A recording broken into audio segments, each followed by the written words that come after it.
I'm here with Amalia, alias Proxyfox. And so, Amalia, first of all, for the viewers who might not know you already, who are you and what do you do? I'm a Norwegian live streamer, and I stream games like League of Legends and some Counter-Strike and other games.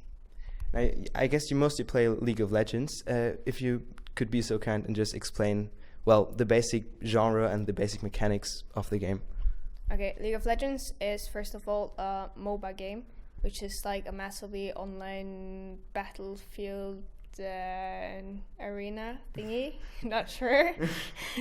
Anyway, it's like one team against another team. It's pretty simple. The most normal game mode you play, it's like 5 versus 5, where you have different lanes, and then a player goes like top lane and middle lane and bot lane, and the point is to destroy the enemy nexus and meanwhile killing the enemy so they can't kill your base nexus. Sounds cool. So why have you decided that this is the game which is most fun to stream? What is so special about League of Legends? Well, what I enjoy the most is that it's like the whole game, it's pretty simple, but also like to be good at it, you have to invest a lot of time. But what I enjoy the most is that I can play with the ones who are watching. So I get to kind of play with my viewers, which then makes them kind of more like my friends because it's more personal and we can chat while in game and yeah. Now you're in Cologne for the NVIDIA event, GTX challenge. Why do you think that the esports in general has boomed in the last couple of years, like massively, that we have a giant community at the moment? What do you think has happened in the recent years that we got such a boom?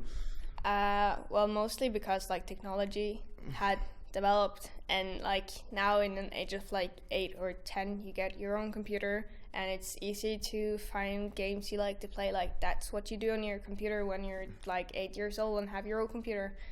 Then you play games, and now most of like teenagers today, they play video games.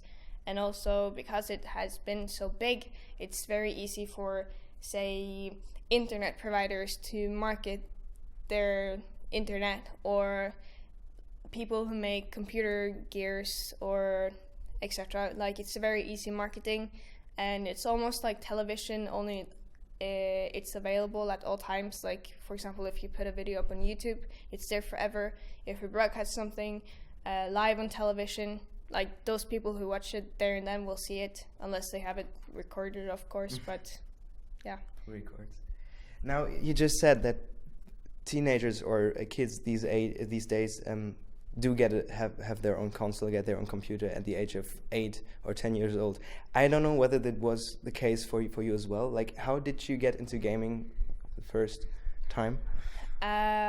Well, my cousins, which I lived with when I was younger, we had like Nintendos and stuff, so that's what we did. We went out and played, and then like when it got later, we went home and put ourselves in front of the Nintendo or the PlayStation or the Xbox or whatever, and that's basically what we did.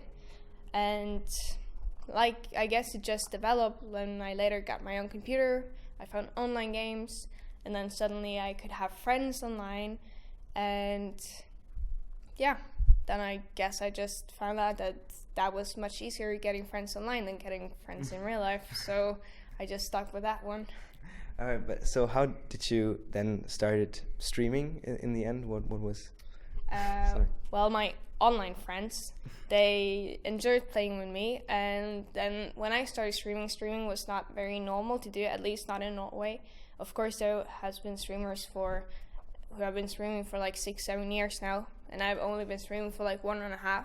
But streaming has not been very popular until like recent years. And in Norway, when I started streaming, there was not many people who were streaming at all, so they just told me that maybe people would enjoy watching us play together because it's fun to play with you, and we always joke around, and I don't know, it's entertaining to watch. Like if you like video games and you like to be entertained, like it's some sort of TV show only with video games, then you could come watch me play with my friends, or you can join us playing as well. So I was like, yeah, sure, that sounds pretty ridiculous, but let's try. And then when I first tried, I got like 100 viewers the first time I streamed, and I was like, whoa, what is this? And since then, like, people have just come in, and now I have like a regular fan base, and it's pretty cool. Yeah, now it's no secret you do make money streaming, Yes. but would you consider it a job, like a full-time job? Later on, it's become more like a job because I do it so much, and there are also a lot of business involved, of course, with sponsors and all that stuff. But mostly, like, I don't see it as like I had like normal jobs earlier, but then it was like, fuck job. But now it's more like, yay, I have time to stream today, finally. So it's kind of a job, but it's like a job you really enjoy, you know. And I invest a lot of time with it. Like, I do not only stream, I also like prepare the stream, and I make overlays, and I make graphic stuff, and I do marketing, and that's also a very like important part of it all. All right, in Germany we currently have a discussion with streamers and YouTubers have the discussion whether they could or should see themselves as stars. Do you see yourself, or would you see yourself in the next years as a celebrity if you keep growing at the rates you're growing right now? No, for me, I'm just like a normal girl streaming from my room. But of course, like when I go to gaming events and also get recognized like on the streets, it feels pretty weird. But then again, like, people get famous through Instagram posting their selfies, and they have like 100,000 followers on Instagram, and they're like celebrities. So internet has given us a lot, and also like you can be sponsored being an Instagram famous person or whatever. It just depends on how much like you're into it, or how much you can be able to sell for the companies. For example, Instagram is maybe hard, but like if you're a girl, you can probably sell some makeup or something. But become a beauty guru. Yeah, but as a gamer, it's like easier to sell, say, gear. Like if you market for a brand, say Racer or Turtle Beach or Mad Cats or whatever, it's very easy to marketing for them. Like, people see you streaming and like, hey, that headset seems good, and no one complains that the microphone is good, and yeah, it's very easy to do marketing. And also, like, I don't see myself as a celebrity, and I don't think I ever will. But of course, it's fun. But I don't see my fans as fans. I see them more as people who like what I'm doing, and they are my friends, and we have like a common interest. All right, that's cool. I've heard that the community in League of Legends sometimes isn't that nice to each other. But how about the community of you streamers, which I guess there's contact? Is there a different vibe, a different mindset between you guys? When it comes to like streamer to streamer, or if it's like the Twitch community? Yeah, do you grant yourself each other's success, or is there envy in some places? Of course, there are a lot of people who envy. Like, others say they started at the same time, but one got like 200,000 followers on Twitch and the other one got 20,000, and you're like, shit, where did I go wrong?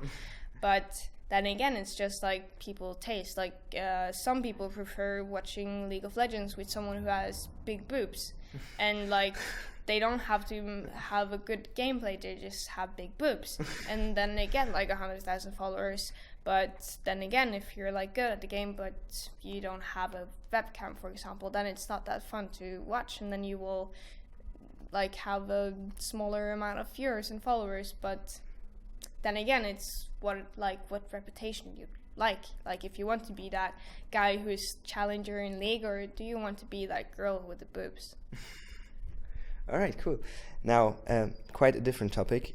You said in one of your live streams that games have helped you through rough times in your life. Now, I don't want to ask in detail right now, but could you explain, like, in what ways did games help you through rough times? Well, I used to have a hard time getting to know people, like get friends at school, because I was really, really shy. But online, I felt like I could finally be myself without anyone judging me, because it felt like I could, like, everyone was like me and everybody understood me. So it was way easier to get friends there. And so I just started to have a lot of online friends and not that many real life friends. But eventually I made it through like the hardest school years, like having no friends at school at all. But I had friends online, so I just, I don't know, struggled myself through school, got good grades, and then came home to my friends. They were my friends though, so, but never actually, or actually I met some of them that like I met like 10 years ago online. It was pretty weird, but also pretty cool because we known each other for so long. All right, cool. So in the recent years, the reputation of games and gamers in general has become a little better, I feel. But I still feel like that in most places of society, there are still many stereotypes, of the typical gamer, the typical games which cause aggression and whatever there may be. How do you see that from a streamer standpoint? How is the situation in Norway, and how do you feel like could the reputation be better still over time? Over time, it will be better because so many people are doing it. Like it used to be like only the weird kids that couldn't get friends like me. They were the only gamers, and that was a negative thing to be a gamer. But now, it's esports. It's some sort of sports. It's a hobby, and you can, if you go 100% for it, you can earn a lot of money. You can, work with it for years. So there is, I don't know, there's not a negative thing. I just think that people haven't realized yet what opportunities there are. But in Norway, it's slowly getting there. We have some TV stations that are hosting, League of Legends tournaments, and they show them live on TV, and that's a really big improvement, and that helps the gamer reputation a lot, because then it's you can actually live by playing video games, and also live streaming. Of course, there are a lot of money, but that's mostly because there are so good marketing opportunities, but also through subscriptions on Twitch, and also money on YouTube and everything. It's very possible to live by playing video games. It's just need to put a lot of effort in it, because so many people want to do it, because video games are a hobby for almost everyone.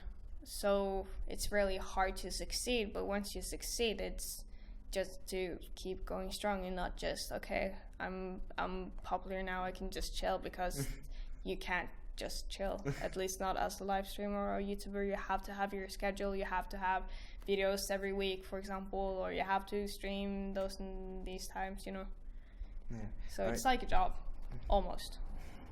We don't have League of Legends streams on television, but I heard of one bar in Cologne that shows live streams of games instead of football, which is mostly viewed in bars.